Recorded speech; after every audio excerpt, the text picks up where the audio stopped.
Today's lesson is the transformation of absolute value functions. We're going to graph the parent function, which is the absolute value of x. You go to y equals math, number, absolute value, and then you're going to write in x. You're going to graph.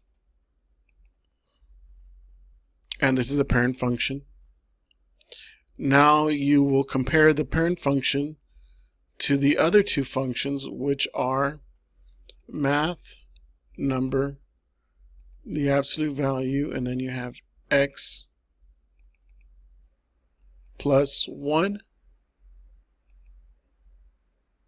and then you have math, number, absolute value of x, and then the minus 4 on the outside.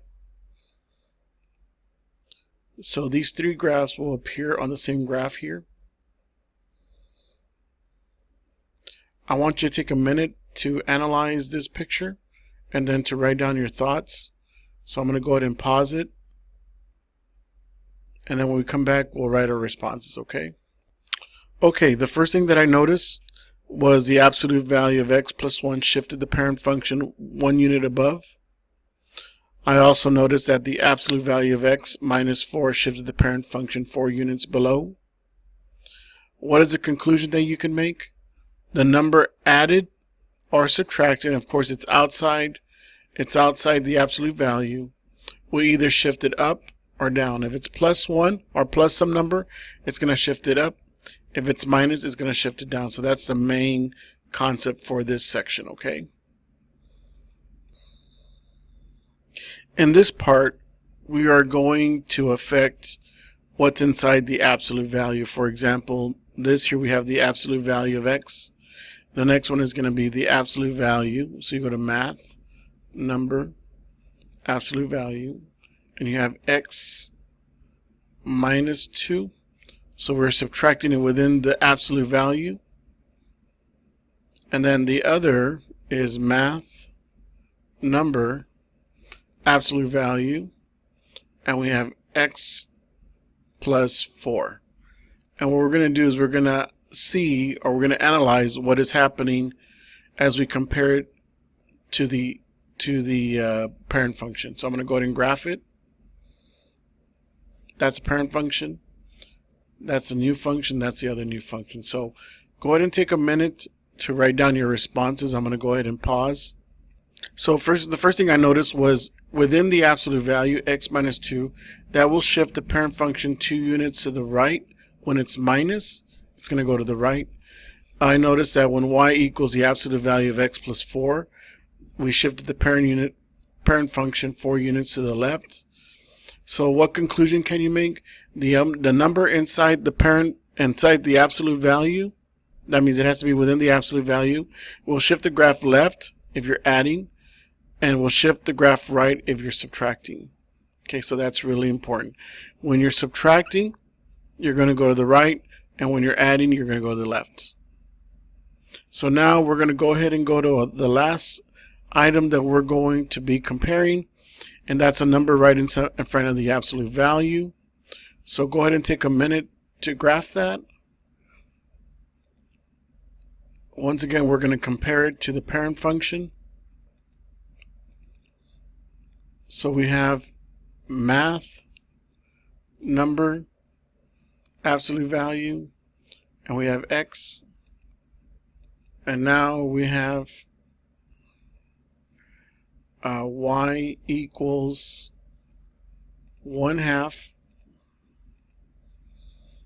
math, number, absolute value of x. The other one is 2 times we have math, number, absolute value of x. And then we're going to go ahead and we have 4, and then we're going to press math, number, absolute value of x. I'm showing you how to type it into the calculator. And then the last one, we have 1/3 math, and then number, absolute value of x. And we're going to graph it.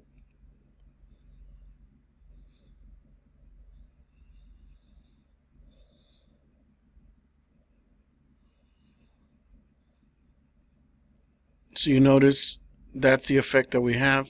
I want you to take a minute to write down what you think, your conclusions in regards to the number that's in front of the absolute value. Go ahead and jot down your thoughts. This is what I came up with. The value in front of the absolute value will either make the graph wider or narrower. If the number is a fraction or less than 1, the graph will become wider. If the number the number is greater than 1, then the graph will become narrow. That number that's in front of the absolute value. So go ahead and take a minute to kind of predict what this will be here. Y equals 5 times the absolute value of x. I'm going to go ahead and stop. If you said the graph will become narrower, that was correct. We just showed you here. So now we just went over some of the basic transformation properties. What we're going to do now is we're going to go ahead and we are going to do our homework assignment. So I'm going to go ahead and pause it a minute again, and then we'll go to our homework. I'm going to tell you what I expect from you. So for the homework, you're going to make a table of values for each equation. You're going to grab the parent function and then the function that has a transformation. For example, here we have the absolute value of x plus 1. You're going to give me a prediction. You're going to describe the effect. Here you have x plus 4, absolute value of x plus 4. Give me a prediction and then go ahead and graph with the parent function. Number 3 has two different transformations. You have a minus 1 inside the absolute value, and then you have a plus 3. So you're going to tell me what's going to happen here. And then the last two, you have the 3 that's in front of the absolute value, and you have a negative 2 that's in front of the absolute value. That 3, we know that's going to make the graph narrower. That 2 is going to make the graph narrower, but I want you to explore what is a negative going to do. So go ahead and take a minute to work on your homework assignment. So here I'm giving you the solution to the homework assignment. This is what you should have written. This will shift the parent function 1 unit up, and it shows you here. This will shift the parent function 4 units to the left. Here is the parent function. Here's a new function. The graph will shift 1 unit to the right and then 3 units up, and that's what we have here. And then the one at the bottom, we told you that it was going to be narrower. Here's the parent function. And this one, I want you to work on it on your own. If you have any questions, please text me or email me. This is the assignment that is with the transformation activity. Thank you.